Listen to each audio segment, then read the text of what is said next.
Since I saw you guys last, I've been kind of busy. Writing my business plan, talking to my accountants, trying to get all my ducks in a row, but as we know, ducks don't go in a row. Ducks very rarely are in a row. So it's more like herding the massive ducks in the general direction that you want them to go. I did an entire TikTok video about how ducks will not stay in a row. Since I saw you last, I have joined the Specialty Cut Flower organization, which is very exciting. It's like, it is the best resource for fledgling flower farmers. And I was kind of fangirling out because Ginny Love of Love and Fresh Flowers is the president. I didn't know that. So I listened to her podcast religiously, so this was very exciting for me. And then my Christmas present from Everett came here, and he bought me the mini and micro Ladbroke soil blocking set, which is really cool. Very appreciated. I have the best husband ever. But the big project that I've been working on is my site map, where everything is going to go. And while I have made some changes since I did my site map that I'm going to show you in a second. Mostly the orientation of my beds. In the video, you'll see that they're going east to west. I'm going to change them north to south because I have done some reading and discovered that north to south seems to be the best orientation for beds. And I think it will show my beds to their best, like put their best face forward as far as I am not above the fact that I am orientating my beds so that they are easily seen from the road so that people go, what is that? Oh, those are pretty. I should stop and buy some stuff. It's all about the experience. So I'm going to take you through a video that I shot all the way back in late October, early November, and then I'm going to walk you through my site map. Enjoy. So this 60 by 40 foot section that is tarped is going to be home to my first 2 blocks of rows. After I run my spring chickens, starting in April, I'm going to put 2 more blocks probably over here. They're going to be home to my seasonal tender annuals as well as some perennials that I'm going to be putting in.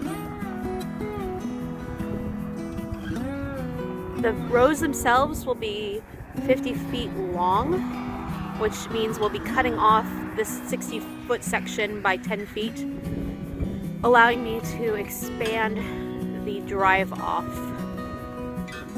so that I can have a good place to have trucks come with compost, for potential customers to come to my farm stand. So very exciting. So I used good old-fashioned Microsoft Paint to make my site map. And the biggest topographical, is that the right word? Topographical issue that I have when planning my site is the giant septic field that is in the side of my house. It used to be in the front yard apparently, but it got moved when they replaced it in 2017 or 2018.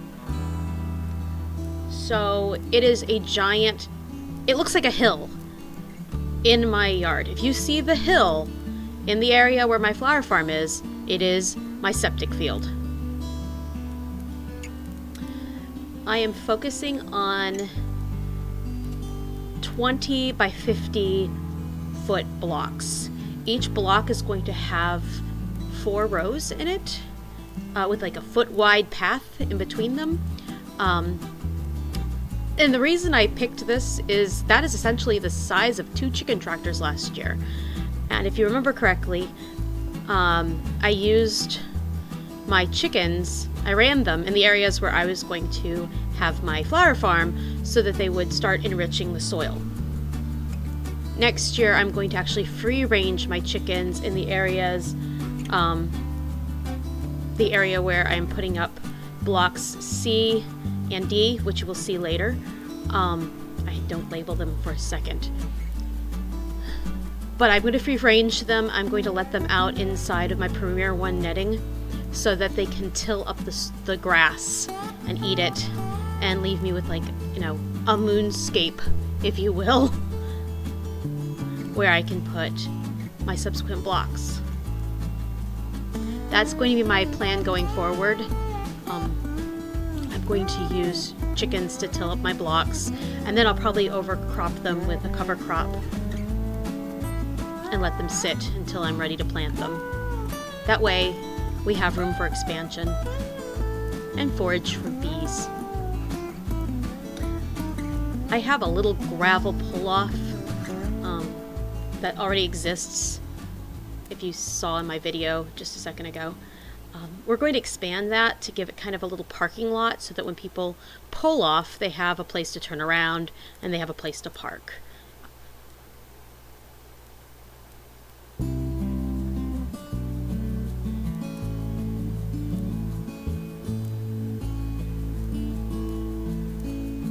It'll also be where I put my little farm stand. It's going to be, I think it's a 4x6 shed with little French doors. I think it's a pretty good setup for a farm shed because I can lock it up at night. If I don't get the farm shed built, I'll probably just put a pop-up tent here.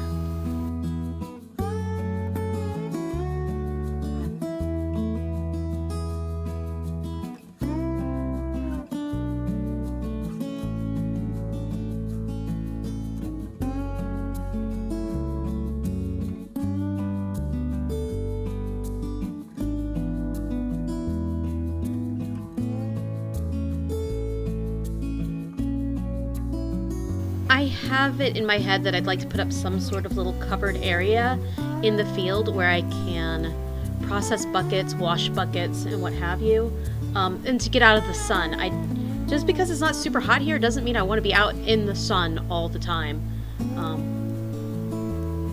I don't like sunburns. I don't like skin cancer. I'm looking at either a large pop-up tent or some sort of like little tent that is used as a carport. There are a few options out there. I also hope to put my composting operation here. With all of the animals that we have a lot of bedding that could serve as a composting type medium. It could serve as the beginnings of compost.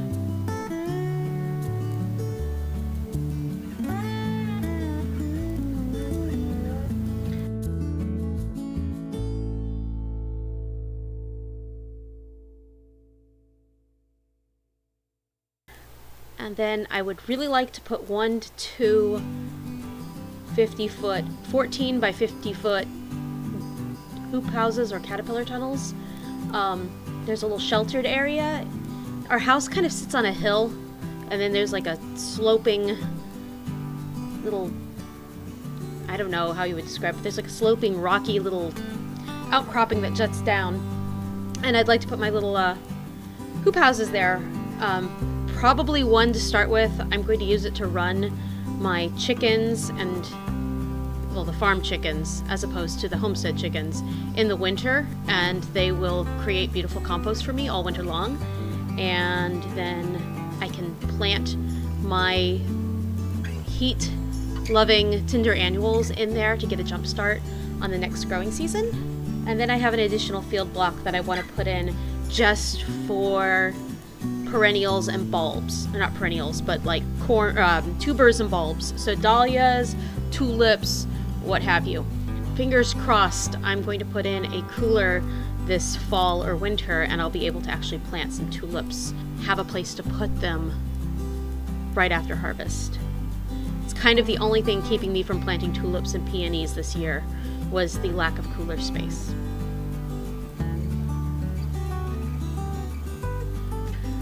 And then block D is going to be dedicated to perennials. It's kind of up in the air. It may be block D, it may be block C. We'll see.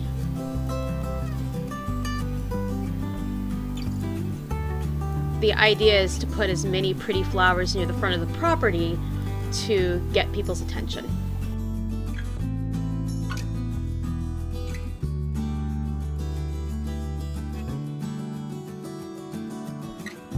My goal with my farm is to start small and sustainable, which is why I'm probably going to start with just 3 to 4 blocks, possibly a 5th one, depending on expansion into 2023. I think that it is, I've said it before, a lot of times I feel like newbie farmers go in guns blazing, which is great, but I find that I think that pace is unsustainable, and coming from another industry where people burn out really, really fast, I think having an understanding of your limitations as a human being and what you were capable of doing, and doing that soul searching and asking, you know, what are my values as far as the work-life balance, and how much work can I legitimately expect myself to do in a given day. This gardener is looking at 40 this year. I know that I'm not a spring chicken. Although all my chickens are fall chickens, so, you know, let's hear it for the late bloomers.